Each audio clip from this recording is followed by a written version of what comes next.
Conditions leading to a severe recession with high unemployment and difficulties in the agricultural sector, a bubble burst in the energy sector, a rolling real estate recession sweeping the country, and a badly insolvent banking industry with the major banks loaded with debt.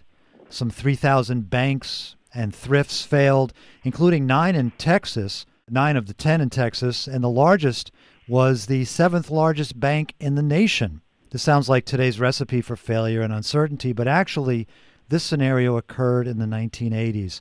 My guest was there, was instrumental at that time.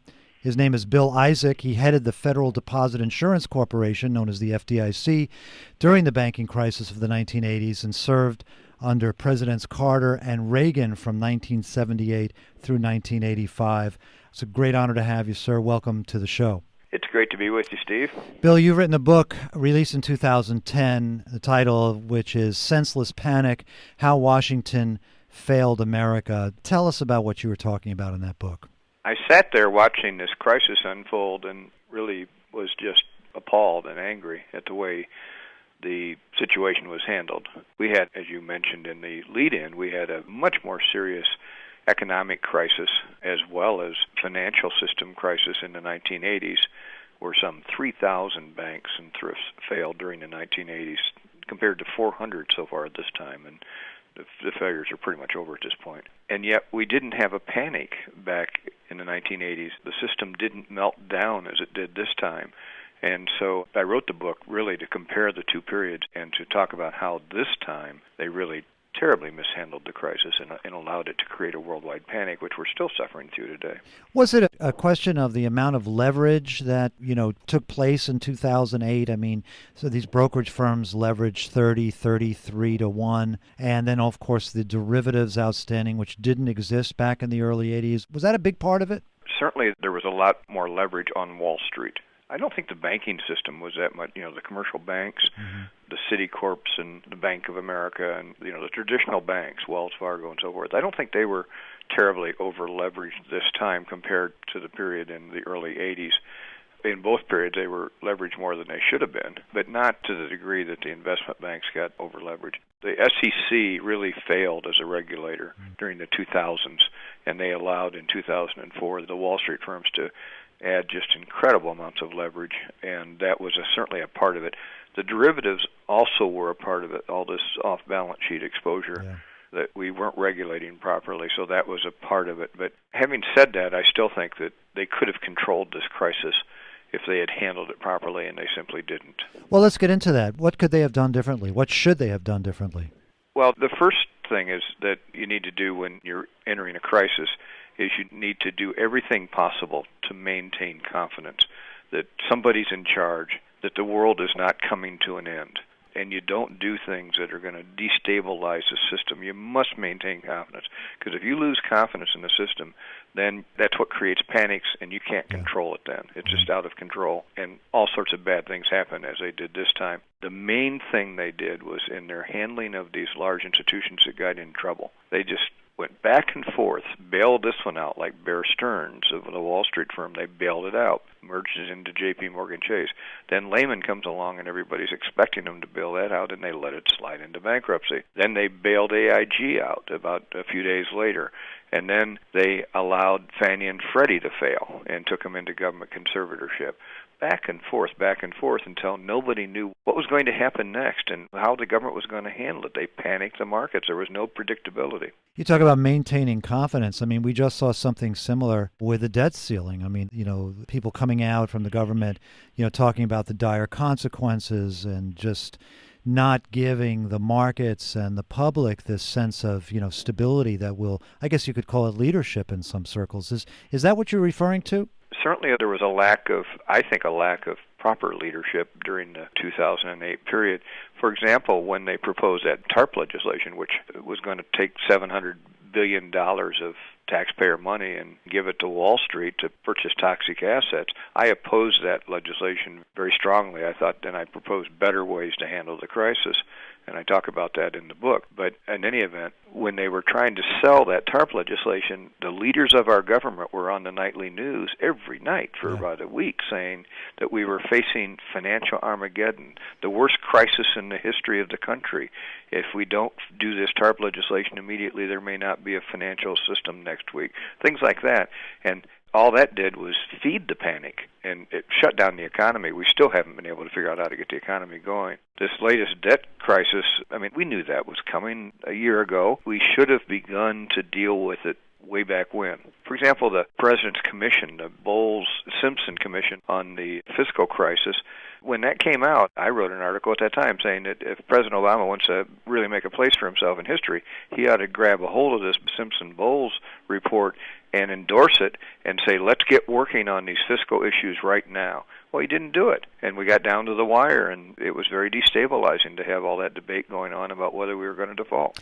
My guest is Bill Isaac. He headed the Federal Deposit Insurance Corporation during the banking crisis of the 1980s. He served under Presidents Carter and Reagan from 1978 to 1985. We're talking about his book, Senseless Panic, How Washington Failed America. The banks in 2008 were the perpetrators, by some examples, the victims of bad underwriting, bad policy.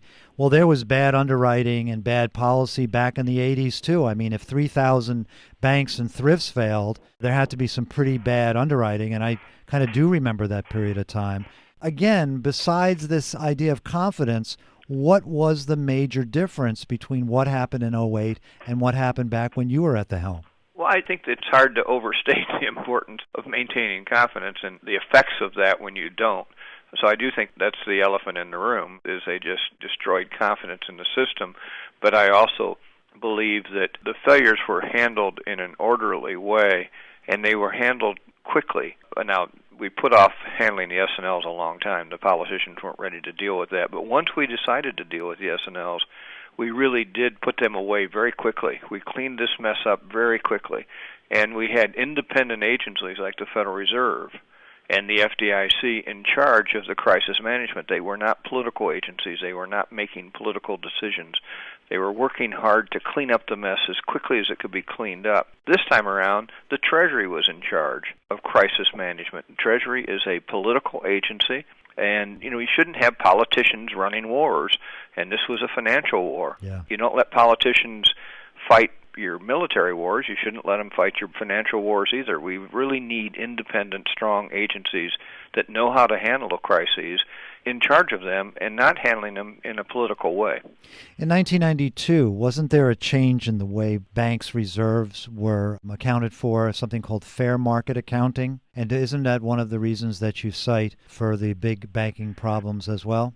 Absolutely. The SEC and the Financial Accounting Standards Board went to an accounting system called, they called it fair value accounting. Mm-hmm. I call it mark-to-market accounting because I don't think there's anything fair about it. Mm-hmm. But in any event, they went to mark-to-market accounting, which required these big institutions to write their loans and other assets to market prices on a continuous basis, instead of using the system that we put in place 50 years earlier called historical cost accounting. Now, the problem with mark-to-market accounting is that when you get into a crisis, there is no market.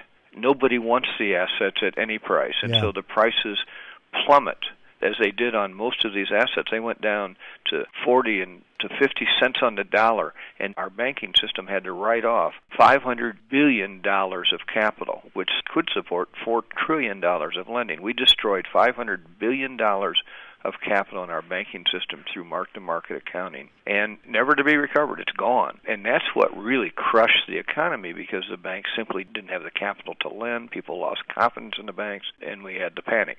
So mark-to-market accounting was a horrible thing to have done, and it was done over the objections by the SEC and the FASB in 1992, over the objections of the Secretary of the Treasury, the Chairman of the Federal Reserve, and the Chairman of the FDIC, who predicted that it would have the kinds of effects it did have in 2008. Let's take this up to the current situation. We've just experienced last week the stock market, which had a very large sell-off. A lot of people are extremely nervous, and they're especially now talking about the sovereign debt of very large companies over in Europe. How do you view the situation right now? What kind of risk environment are we in right now? But before you answer that, let me just say you're listening to On the Money.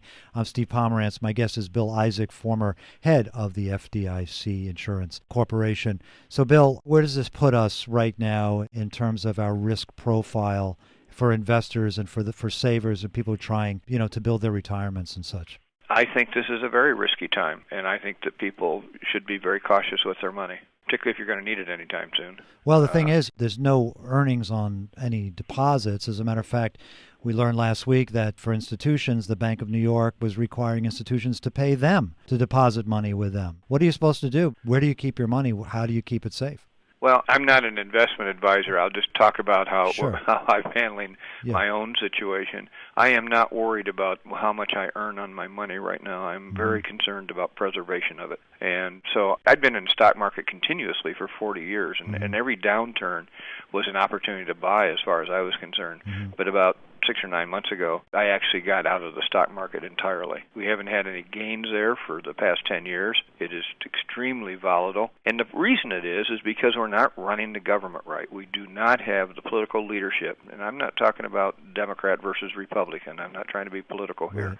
But we do not have the kind of political leadership we need in this country right now to inspire confidence so that we can get the country going again, get people hired again, create jobs, invest in new businesses.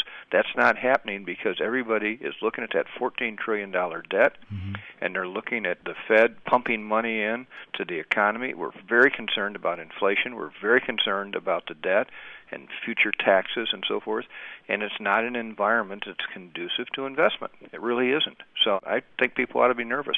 Do you think that Congress's efforts at debt reduction were worthy, or do you think it was just kicking the can down the road? Well, they didn't do anything significant. It was a very small first step, I'll put it that way. And they had to do it. They had to get it done because you didn't want to default on the debt. But I found it very discouraging. I found it discouraging that when that Fiscal Crisis Commission report came out, earlier this year, that President Obama did not take that, it was his own commission, did not take that and say, let's get going now. Let's figure out how we address these fiscal issues now.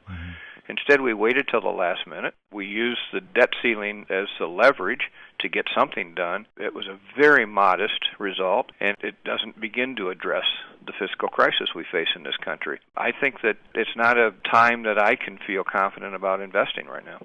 Well, it's an informed opinion from one informed guest whose name is Bill Isaac, headed the Federal Deposit Insurance Corporation during the banking crisis of the 1980s, having served under Presidents Carter and Reagan from 1978 to 85. To learn more about that period of time, that era, and things today, read his book, Senseless Panic, How Washington Failed America. Thank you so much for joining us, Bill. Thanks, Steve.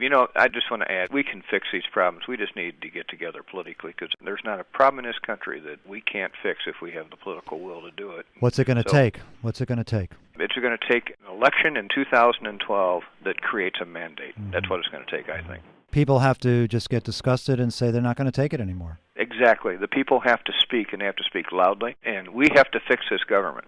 And that's not a political speech. Right. We have both parties got us here, but we've got to come up with some people who are going to fix this government. We're all in the boat together. Yes, we are. Thank you so much, Bill Isaac. My pleasure.